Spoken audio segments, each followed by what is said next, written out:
Okay, good morning again. So in this final lecture, I want to slightly different format in that I'm going to talk about a particular issue. I'm not going to, this is not going to be by any ways, a complete review of this issue. But I give you, there's references there which you can look into. And I have a couple of papers I'm going to delve into particularly. But this isn't by no means going to be complete. The point here is more pedagogical than completeness, so apologies to important work that I'm sure I missed. So what I'd like to do is I'm going to start out with just some motivation why we care about disk fragmentation in terms of planet formation, do a little bit of theoretical background, and spend most of my time talking about some work in numerical simulations and how issues such as resolution, understanding stability, and the equation of state matter when addressing the important topic of planet formation. Okay, so just some background. Just so we're all up to speed of where we are. I don't know how much you're going to cover platform. Okay. Well, all right. So, and I'm not really going to do planet formation as well, but I just want to set the stage for what we're talking about. And the stage here is this sequence of events that happens. There's the collapse of the molecular cloud into a disk. The details of that, other people can talk more than I, and it depends it's not only hydrodynamics, MHD makes a big deal here, but presumably, I mean, we see evidence of disks around stars, so we know that this happens at some level. And then there's the processes within the disk from which small solids, dust grains, somehow build up into larger solids, planetesimals. This also is not entirely understood. There are particular issues, both in getting from sort of grains up to centimeter-size objects, and also once you get to around the meter size, there's interaction with the protoplanetary gas, which causes significant radial migration, and so it's not quite clear how this gets up to, say, kilometer-sized bodies. But we have kilometer-sized bodies in our own solar system, so presumably somehow it happens. And then the picture goes on from there, where you build these kilometer-sized bodies, planetesimals, and build up into the planets protoplanets, and then eventually the planets we know and love. And I want to the particular topic is, what about giant planets?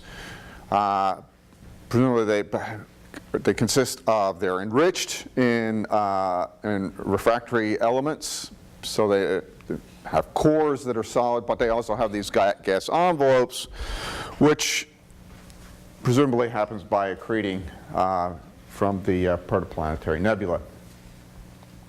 An issue with that final stage is the time scale. So certainly earlier models that follow both so what we have here as a function of time, the mass of a growing Jupiter-sized planet in terms of the Earth mass. So you have this initial, this is the growth of the solid core, which is the planetesimal accretion. So this is mass in metals, so which is a million-year timescale event. But the growth of the gaseous envelope can take many millions of years. So this is the gas being accreted as the dotted line, and the total mass is the dot dash line. It's taking quite a long time because as well as accreting gas, it's also accreting planetesimals, which provide, as the planetesimals come in, they provide a heat source. And so this is sort of luminosity, or it's limited by how fast this envelope can radiate that heat. And so it takes a while before it gets so massive that doesn't matter anymore.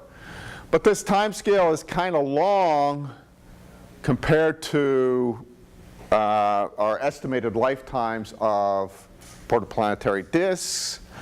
Now, lifetimes of protoplanetary disks are actually, they're shifting around, they're actually getting somewhat longer, I think partly because we know stellar ages better. So this might not be such an issue.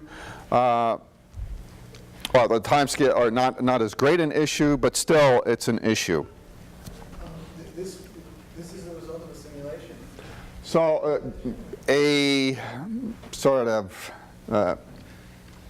yes, it's a result of the simulation. The simulation is actually just looking at an individual planet, so it's not a dynamical simulation like we've been discussing. It's essentially a stellar interior simulation, right? Like I say, it's sort of like growing a star, except that your entropy source is your accreting planetesimals, not nuclear reactions. It's like a steady state 1D. Yeah. It's like it's basically you have a heat term and and an integrated atmospheric term, and you're just asking what is the maximum amount of mass I can pack on so that it remains steady state and bound. Sorry. Is that fair? Yeah. But and that's how you model a star. Actually, I'm pretty sure it's a Hennier code that they use for this. Okay. But that brings up a point, right? So the way the accretion handle is extremely simplified, right? Sort of spherical accretion. It knows nothing about the disk, and what we're intuiting is, well, the source cuts off sometime around here, and so there'll be a problem with this model. Now, granted, like I say, the timescale issue can be with suitable parameters solved, say, by raising the mass of the disk. If our lifetime estimates are a little bit longer, then this might be okay. But then there are other issues during this growth phase. When a planet is about this mass, it should experience something called type 1 migration, which is very fast, and so it shouldn't stay around for very long. And so it's not clear how the growing planet survives or is not migrated away. I don't know what the latest on this, but there was some issue a few years ago about the core mass of Jupiter. It was actually considered, right? This depends on the equation of state of very dense material, which is why it's not well known. But if Jupiter doesn't have a core, it would be a big problem for this model. And back to the timescale issue, all right? We might have a timescale, we might be able to solve the timescale issue for Jupiter, but at Saturn's distance, the timescales are longer. At Uranus and Neptune distance from the Sun, the timescales for the growth of the envelope are extremely long, into the let me not quote a number, into, well, very long and very hard to solve this way. Perhaps the way to solve the Uranus and Neptune problem is you don't form them out at 20 or 30 AU, you actually form them at 15 AU and scatter them out. But if you want to form Neptune out at 30 AU, you have a real timescale problem. And then you've got planets like Fomalhaut B at hundreds of AU. How do you form those guys? And if you want to form them in situ, this core accretion model that I just briefly described really won't work. And so, You say that there's not entire agreement in the field. yeah. So at There are people hundreds of AU? Not hundreds, but Fomalhaut B's at 70. Okay. So there are people who write papers arguing that formation at tens of AU is possible by accelerating the protoplanet building timescale rather than the atmospheric timescale. Okay. So Yeah. it's not clear that they work, but there's certainly not a universal agreement on Yeah. that statement. It's controversial, right? And again, please apologies for not being complete here. Yeah. Why does it take longer to form an envelope when you're further away from the sun? You've got orbital timescales are longer, densities are lower. Anything else I'm missing? Those are basically those two factors. So these issues have led people to think about alternative models.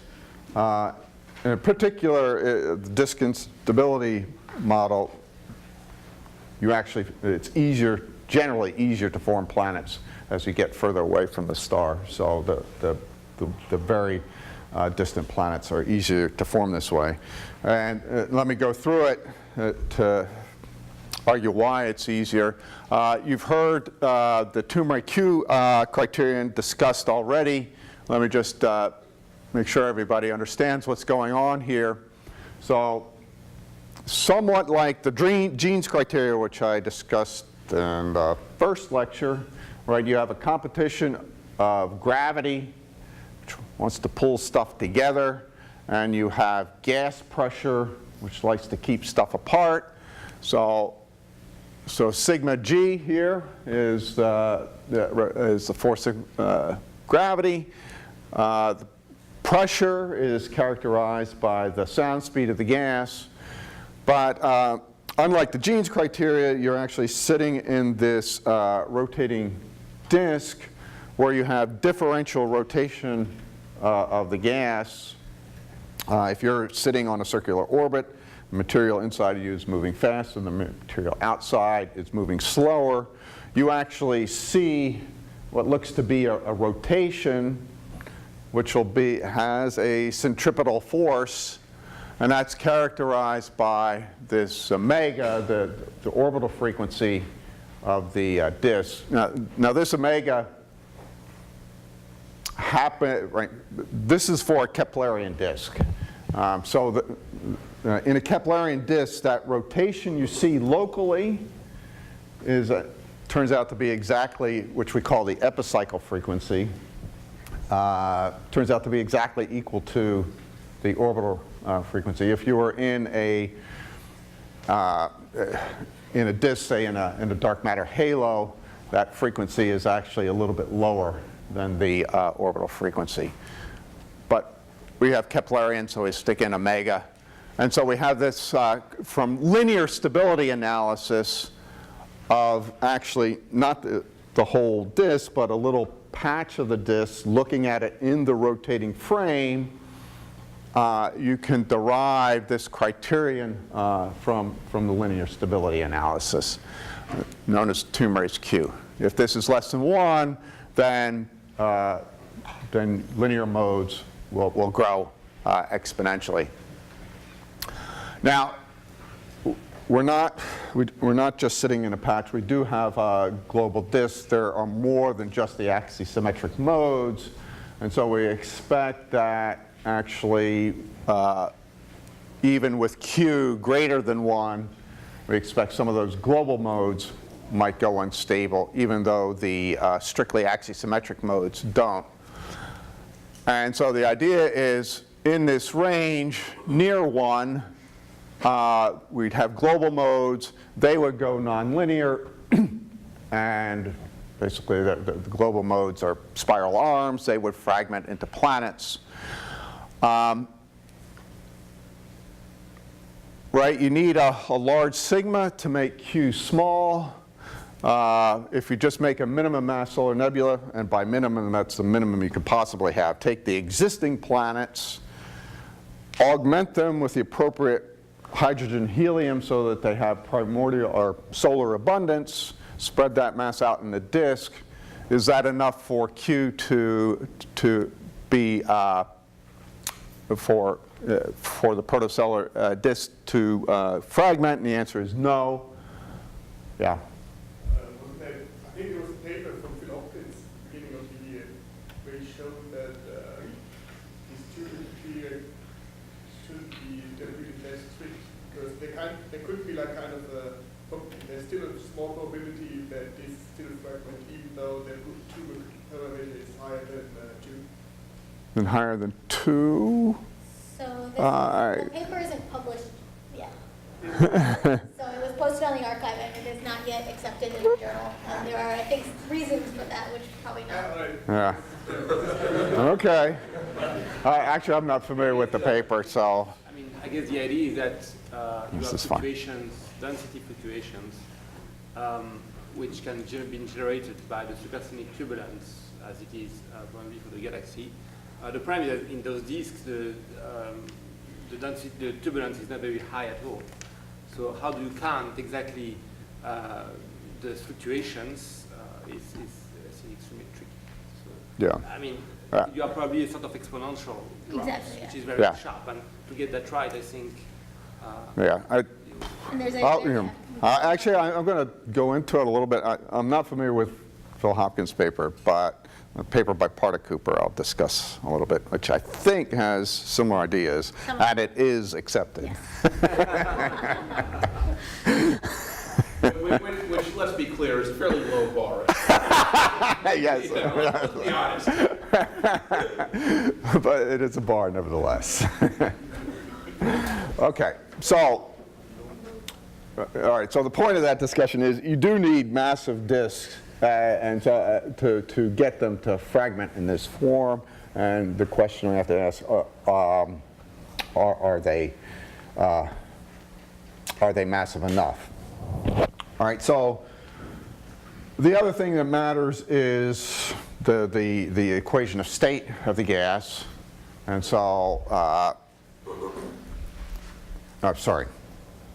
I just have this up as a picture. So in simulations we did a few years ago,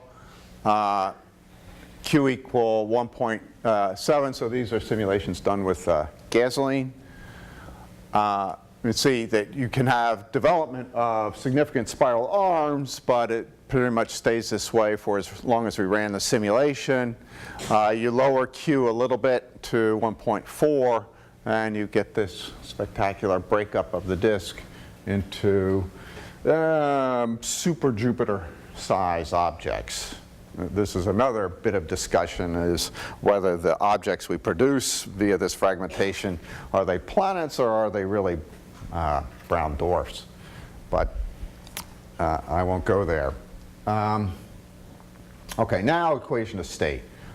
Okay, so clearly isothermal, although easy, is not particularly realistic. Certainly when the planets or these fragments start to collapse, densities are getting pretty high. And so, one reason you might think isothermal is realistic is if your cooling function is a sharp function of temperature, which in certain circumstances it is. Well, certainly it goes as T to the 4th for a black body.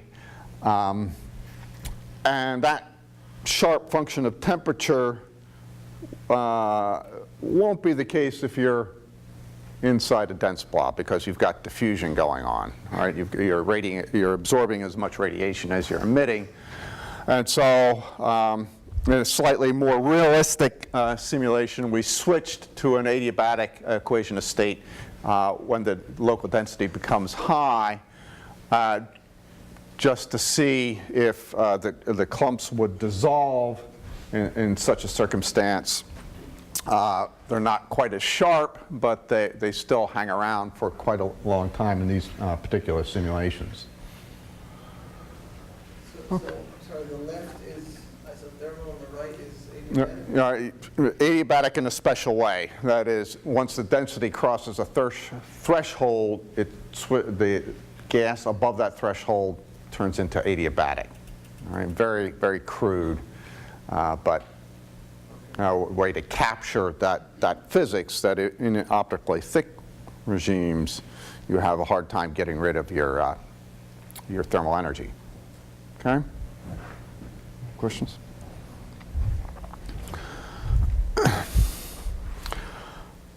So, nevertheless, cooling is important, and there were a number of papers that explored how fragmentation varies as you change the cooling rate of the gas in your disk. And these are, again, it's pretty simple. We impose some sort of global cooling rate. So this is just a way we're going to characterize our cooling, where the cooling time is some multiple of the orbital time. Okay? And so obviously as we lower that number, cooling is relatively more efficient, and we expect fragmentation.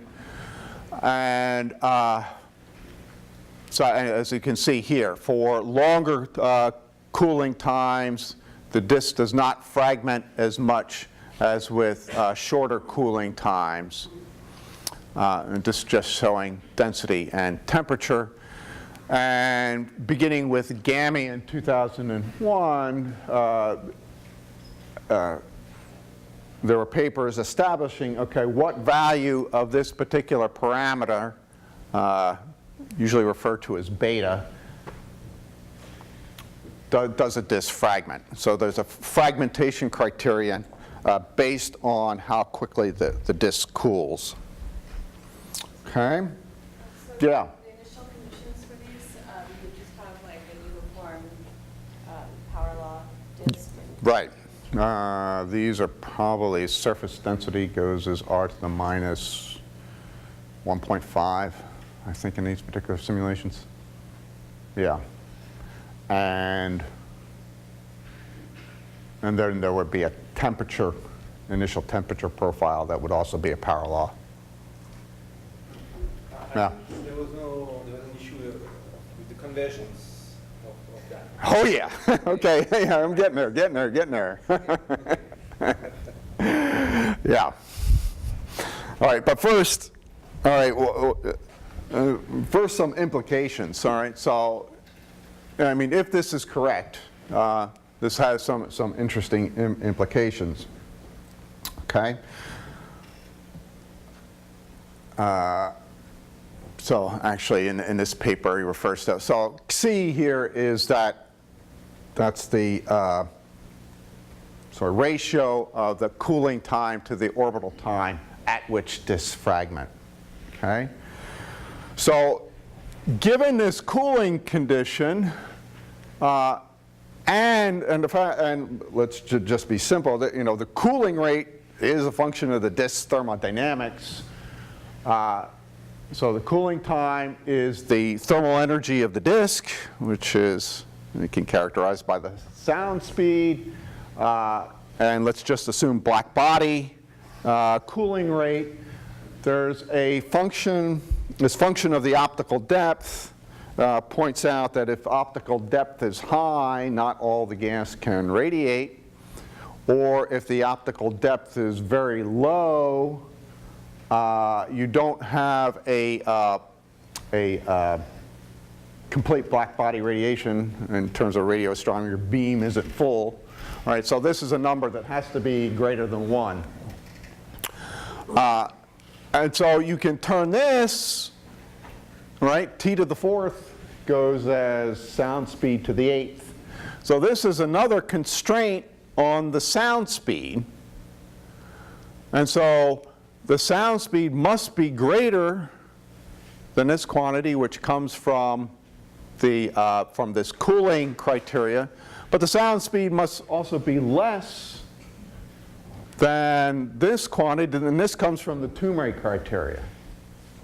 Okay, and Q naught is the fragmentation, so that's 1 or 1.4-ish.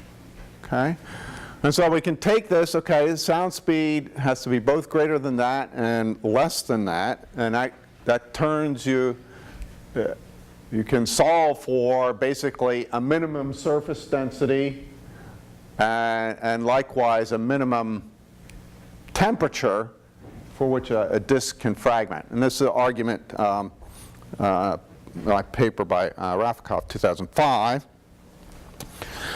And you solve that for a minimum density, and this minimum is if, sort of the ideal radiation that's marginally optically thick, has to be greater than this quantity, and therefore the temperature has to be greater than that quantity, where that, more Greek letters, the zeta is related to the, I had it in the previous, the zeta is related to Xi and the adiabatic index. And so for the solar system at 10 AU, this is a temperature of 200 or more. It's kind of more than what we expect for the solar system, and hotter than what's measured in protoplanetary disks.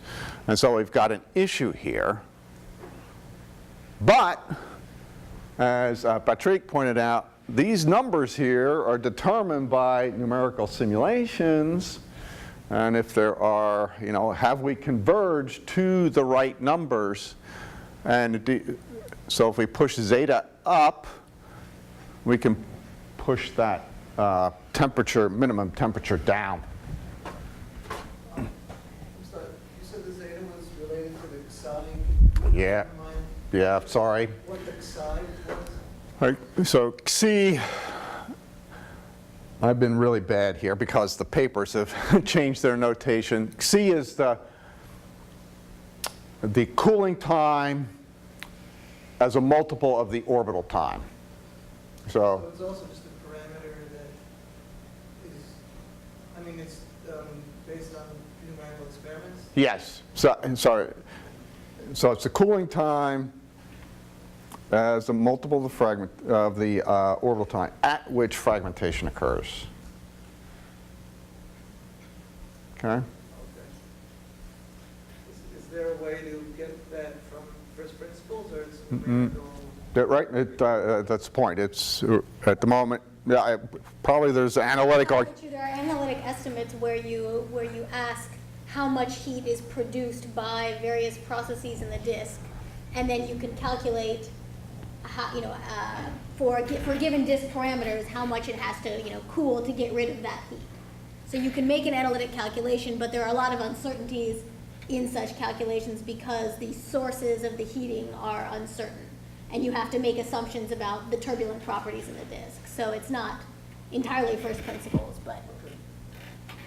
The key Well, to decide at the end whether the disk fragment or not, I think is a very nonlinear process, which is extremely difficult to get analytically. Yeah. So you get an order of magnitude of a few. Yeah. Yeah. And again, this is part of the point here, that you've got this nonlinear process. About the only way you can tackle it tractably to get better than an order of magnitude is through numerical experiment. Okay, so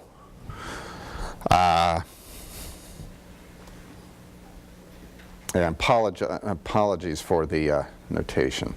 So, so again, let me stress that this picture is very much debated. All right, fragmentation into planets, and there's a number of issues that I've that I have up here. One issue is that right? There's a correlation between the metallicity of host star and the probability of finding a planet around it. This is something that's naturally explained by a core accretion model. Can be explained, but I think not so naturally, by a fragmentation model of planet formation. How do you form terrestrial planets? Can you form the...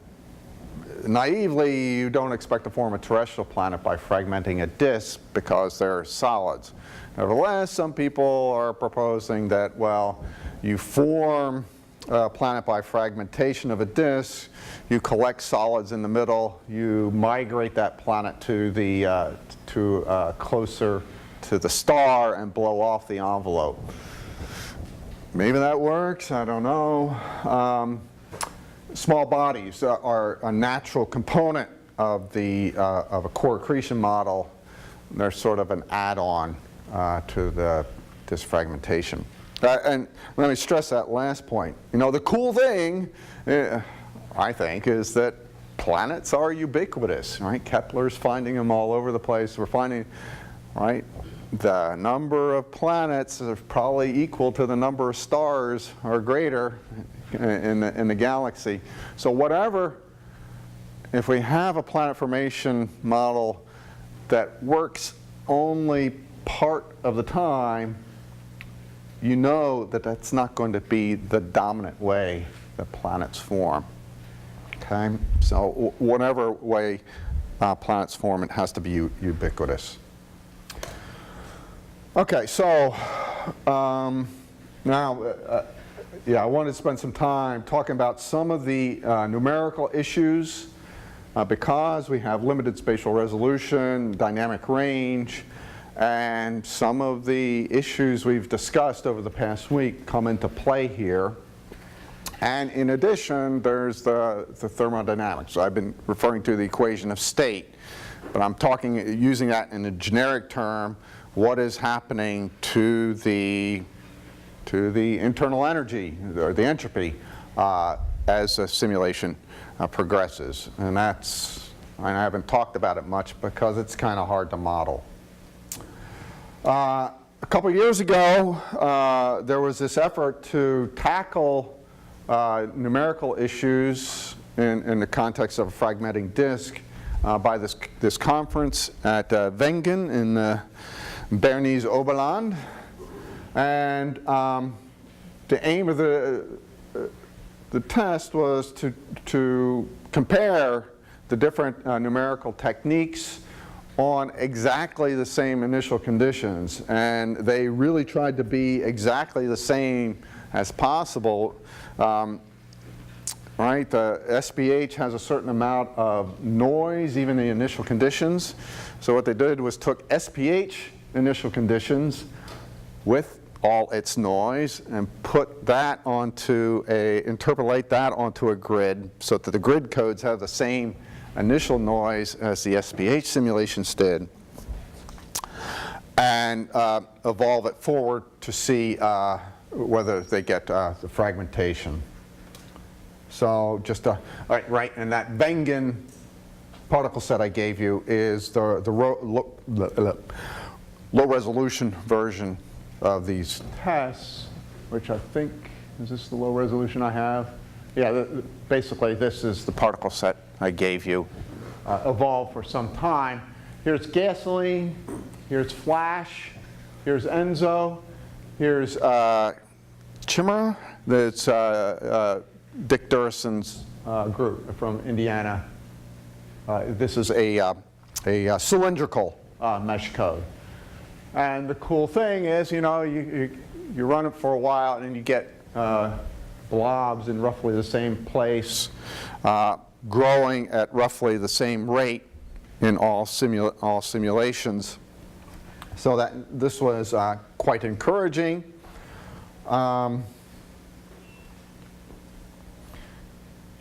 Although there was, that was the initial growth of the clumps. Whether those clumps actually lasted or not, well, there was a little more variance on there. So the initial growth happened fairly robustly.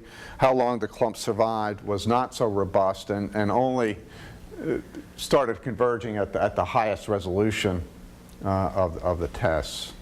And sort of this is kind of a busy plot, but this is a number of comparisons of gasoline is the G and flash is the F. So grid code versus a particle code, and which one to compare. So, looking at the so this is the peak density as a function of time.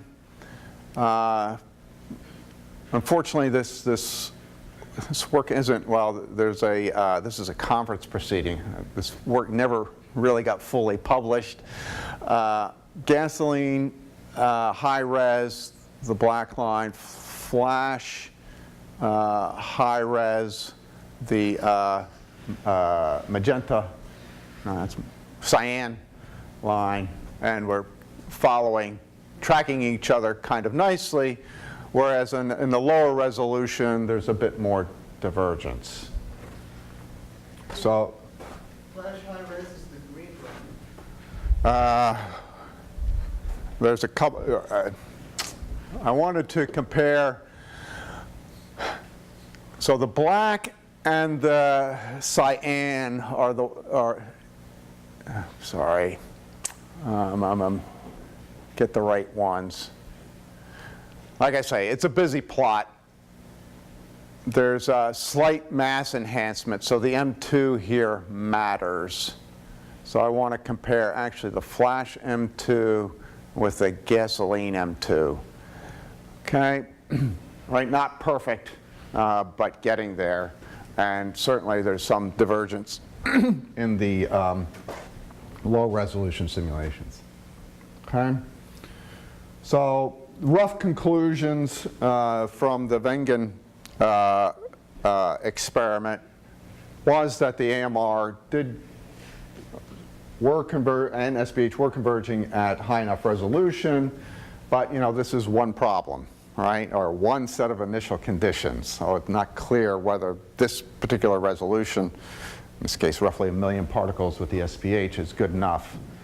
And they pointed out that, that certain resolution criteria were needed both in the grid code and the SPH code. And again, this is a simple equation of state. Okay.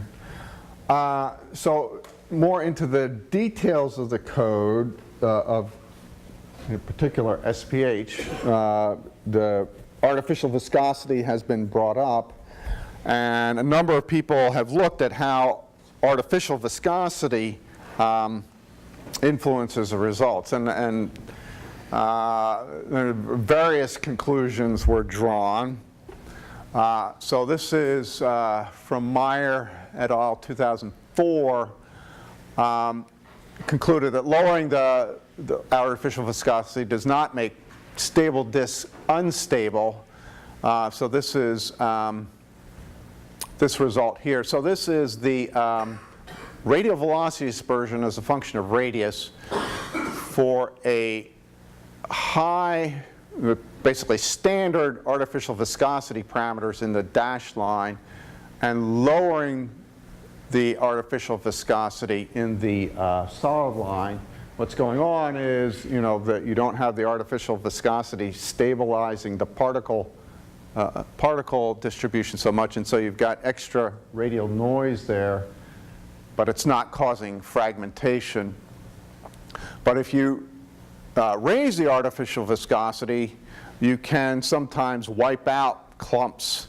So there's clumps that form when you have regular artificial viscosity. The dashed line raises the artificial viscosity and erases some of the clumps that form. This is slightly contrasting to what Pickett and Durrison found in their grid code, where they found once that clumps form, artificial viscosity seems to slow down, right? It's a shear viscosity, so it tends to slow down the rotation of these clumps. And so more artificial viscosity seems to preserve clumps once they're formed. And then, of course, the second point, it was in agreement with what Meyer et al. Found. Now, this is, if I recall, was an isothermal equation of state. And so there's, right, as well as entering into the momentum equation, artificial viscosity should enter into the thermal energy equation. And so what one should wonder what the artificial viscosity is doing to the heating rate. And this got some excitement in the past couple of years because this paper by Farzana Maru and Matthew Bate in 2001, where they started looking at change in notation here. Beta here is what I called Xi earlier on. So this is the critical cooling ratio where this fragment. And she looked at this as a function of the number of particles in an SPH simulation.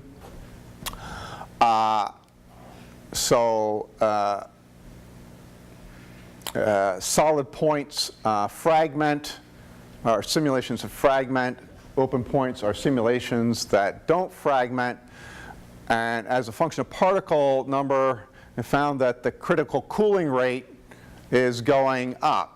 And recall that the standard value was around 3 or slightly lower from Gami et al. When she ran simulations of 10 million particles, it looked like the critical cooling rate was nearly an order of magnitude larger. This was also, a similar result was also seen in 2D shearing sheet simulations by Particooper. So these are simulations where you're following that patch as it follows the Keplerian orbit. If you look in the first lecture, I put down the equations of motion for particles in such a patch. I didn't have time to actually go into it, but you can see the equations of motions have a Coriolis force and a centripetal acceleration. He integrated those equations of motions. And right here's, and this may be the similar result that we're discussing about Hopkins, that he found that even at low cooling rates, you would get fragmentation, but only after a very long time. So here's the maximum surface density as a function of time. Notice many orbital times, and these are about 5 different simulations. So, you know, effectively he's been running for thousands of orbital times, and eventually one of them fragments. Okay, so he argues that this is a very stochastic process. You're growing spiral arms, they go around, and eventually you hit an overdensity that collapses. I mean, pictorially, sorry, let me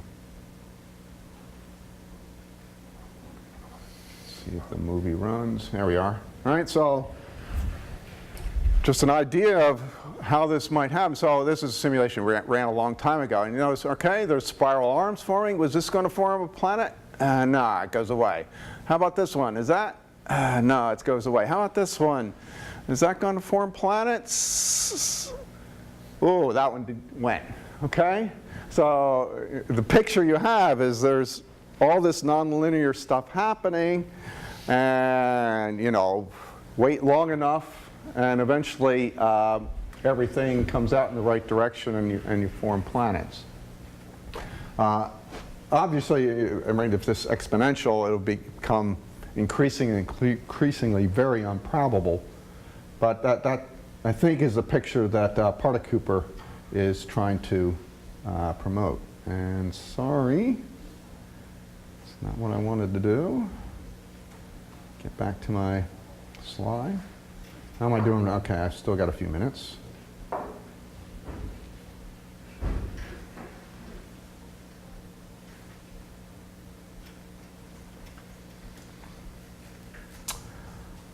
Now for the Maru and Bate, right, so let me go back here, right?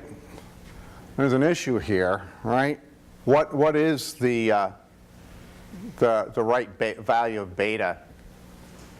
And well, let's extrapolate to infinite resolution, okay? And it doesn't converge. Looking at those simulations a little more carefully in a second paper, they point out that that critical cooling rate is actually a sensitive function to the artificial viscosity that they use. And so in these plots we have the same sort of division between fragmenting and non-fragmenting disks as a function as a function of the cooling rate, but also as a function of this beta here is the quadratic term in the artificial viscosity, and this is the linear term in the artificial viscosity. Recall, this is the term that helps SBH handle shocks. This is the term that helps eliminate noise in the particle positions. So over here, this sort of makes sense. As I increase this shear viscosity, I tend to stabilize my disks. Here, at low viscosity, it appears that noise is around, well, A, there's less shear viscosity, B, there's more noise, which could be amplified into fragmenting clumps. This is a bit more surprising. Why does adding viscosity make the disks more liable to fragment? And the numbers on the bottom here matter. Right, the defaults in gasoline are the beta is around 2, alpha about 1, and we pick those defaults because those are what we need to stabilize appropriately capture shocks. If you reduce beta to values like 1/10, what tends to happen is you don't capture shocks, you get significant sort of interpenetration of shock material and significant particle noise. And how does that particle noise get damped? Well, it gets damped by the linear viscosity. And so there's considerable extra heat added into the disk from particle noise if the artificial viscosity is low. At least that's how I'm understanding it. I think this still needs to be explored some more. But the takeaway point here is that the details of how you stabilize your numerical scheme make a huge difference in the results. Okay, so this is this is a reason you're coming to this school. Okay. Nevertheless, they did a study where they compared artificial viscosity's effects in an SPH code and in a grid code, Fargo in this case, and pointing out that this beta crit appears to converge, but the value it converges to is a function of, this is high artificial viscosity, lower artificial viscosity. Okay, so it depends on the artificial viscosity you use, both if you include it in a grid code and in smooth particle hydrodynamics. Okay, so I think there are some outstanding issues here. Better implementations of artificial viscosity. There's a paper about this. There's an older paper about how, if you have a shear flow, there's a rotation, which you should be able to take out pure rotations when you're implementing your artificial viscosity. And Balsara, in a paper long ago, had a way to do that. Better kernels. And then the final point is, right, we're talking about artificial viscosity and dissipation of heat in shocks, and we're using this global cooling rate to characterize the disk. That's probably not, right, those are two different pictures, right? Heat being ejected locally, cooling happening uniformly. Perhaps we need to think harder about the equation of state. So, so finally, thinking about the equation of state. So there's the energy equation this is the PDV work term in SPH, and there's something we add out here, okay? What is it? What I've been discussing so far is just this constant cooling term, so it'll be a linear function of density. Real collisional cooling scales as density squared, so maybe that's the first thing we should do, is actually put in a proper dependence on density. But I've mentioned this before, if you're in an optically thick regime, that needs to be modified. You can't instantly radiate your energy away. But there is a technique that's, all right, Mark brought it up. I mentioned the terms flux limited diffusion is a way to at least crudely handle it. So Tom, before you go on, Yeah. the cooling rate only goes as rho squared if you're dominated by line cooling, as opposed to dust cooling. Is that True. Yeah. So in dust cases,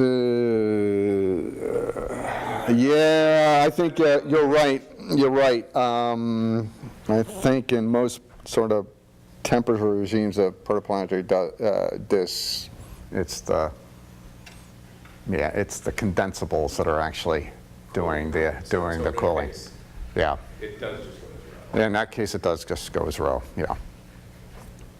Thank you.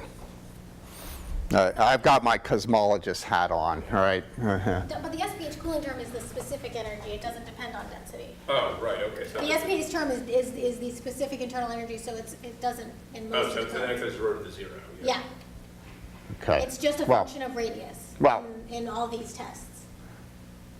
The cooling. Yeah, right. So the T going, yeah, it's right. It's independent of density for these tests. yeah.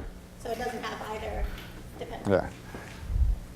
Anyway, it's not the right dependence. Yeah, I think it's the point. Right.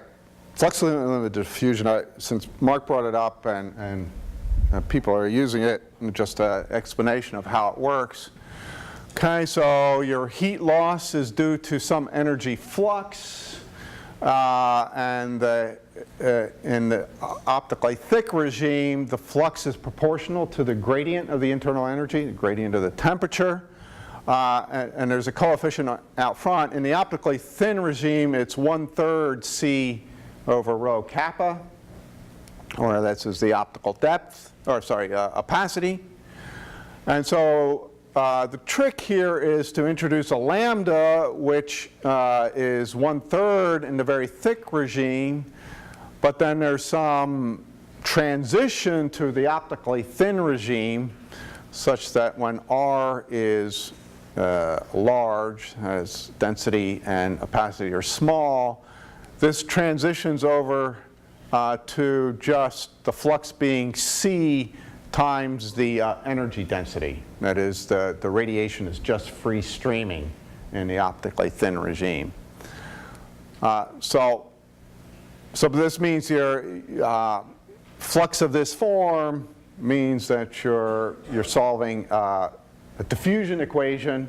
So it's a local approximation that just a diffusion quantity that you can stick right there. Don't have to add any other equations. Well, equations for the radiation energy density, perhaps. But at least for SPH, we were discussing how, the issues of boundary conditions for grid codes. Well, SPH doesn't have a boundary, but here, when you have radiation, you really do want a boundary, right? You want the radiating surface. And so there's a bit of an issue of, how do you take radiation out of your simulation? And the way we've done it is we identify boundary particles by some edge detection mechanism and have those boundary particles essentially radiate as black bodies, and then the trick is determining their surface area.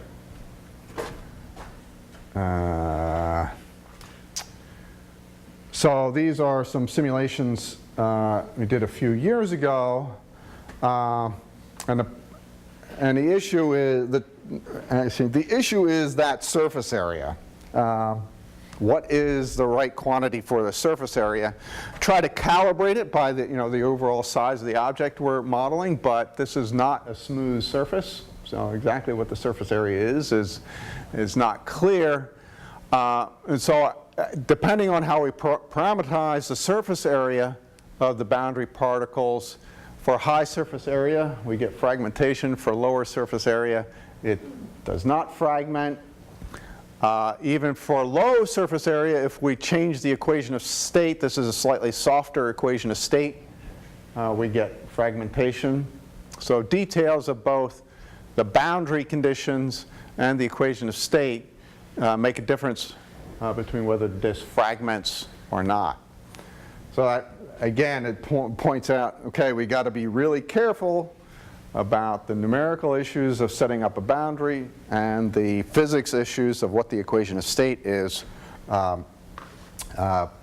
to get this problem right.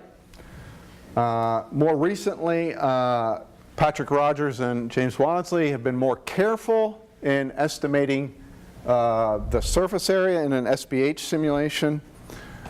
Just an idea how we detect boundaries. First of all, what they do, and actually what the Meyer et al. Paper did, was you determine whether a particle is on the surface by looking in the direction of this density gradient, negative the direction of the density gradient. And if there are no particles in the direction of the density gradient, you say, okay, we're at a boundary. So this is not a boundary because we find particles. This is a boundary particle. And then, like I said, calculating the surface area, what you really want to do is a 2D SPH estimate of the surface area.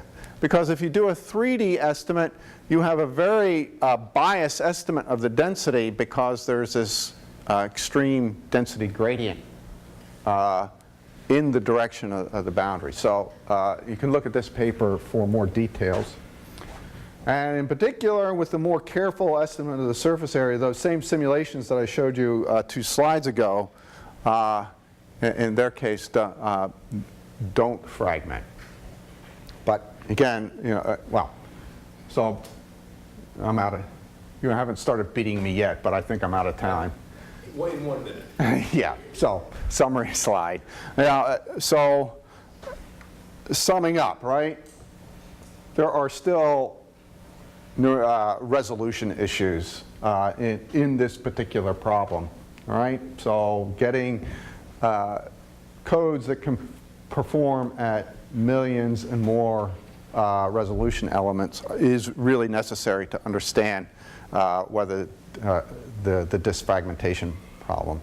The second point, all right, this artificial viscosity mess, you might be bored with it, but it really does matter.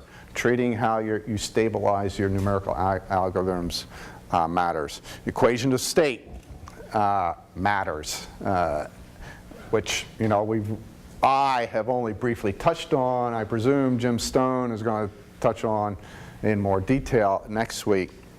And then there's a bunch of stuff I haven't discussed as far as protoplanetary disks go. Presumably, parts of these disks are ionized, or the magnetic fields play a role. There's other instabilities, such as streaming instability of dense material in the midplane that causes instabilities. Even if the midplane is neutral, there are ionized layers. How do those layers interplay? So there's a lot of interesting stuff going on, which will continue to be a challenge to model. So, thank you.